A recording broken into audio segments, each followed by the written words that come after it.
In this video, I'm going to show you a few more tips and tricks for making your vector art.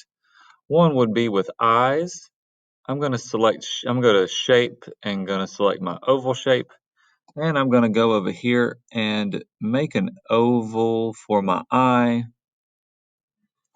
Now, most eyes like yours and mine, they have two colors. You have the inside color, which is black, and I'm going to do a gradient for that. But then you have your eye color that everyone knows about. And for that, what I'm going to do is I'm going to do a border color. So I'm going to go over here to the pencil tool and I'm going to select a color that I want to be the border for it. And you can even go over here because at first that border is not going to show up well. So I'm going to go over to these three lines and I'm going to choose a different line thickness, a line weight. So that gave me that, and I'm going to put that on my frog and see what I think. And I think that line thickness is a little bit too much, so I'm going to tone that down a little bit. And I'm going to make my eye a little darker, I think. I can also tweak my eye. I can double click on it, and I can adjust it by those arrows to make it fit a little better.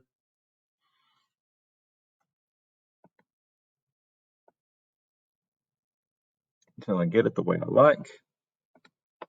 There we go. Another thing we can do, these little highlights that I have right there, the scribble tool is a fun tool. Down here at the bottom below polyline, you have scribble.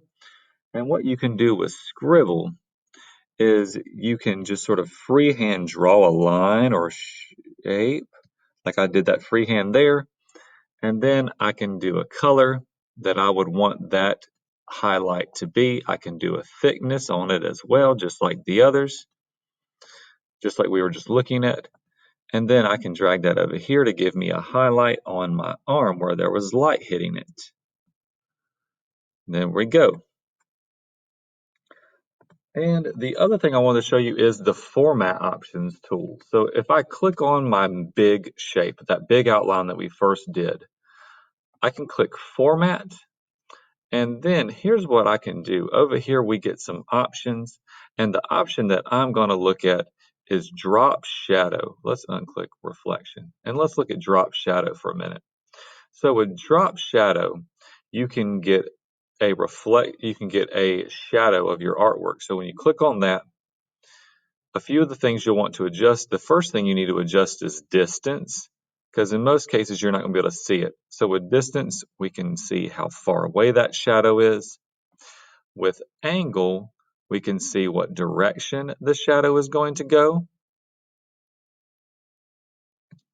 And with blur radius, we can look at how blurry it is, so how crisp or blurry that radius is.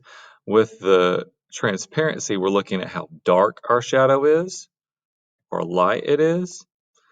I usually just mostly leave that one alone. And if you want to get really creative, you can even change the color of your shadow.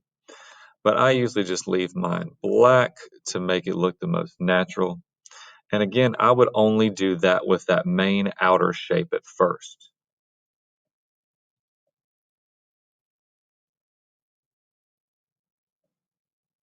I hope those tips are some help to you, and good luck with your vector art.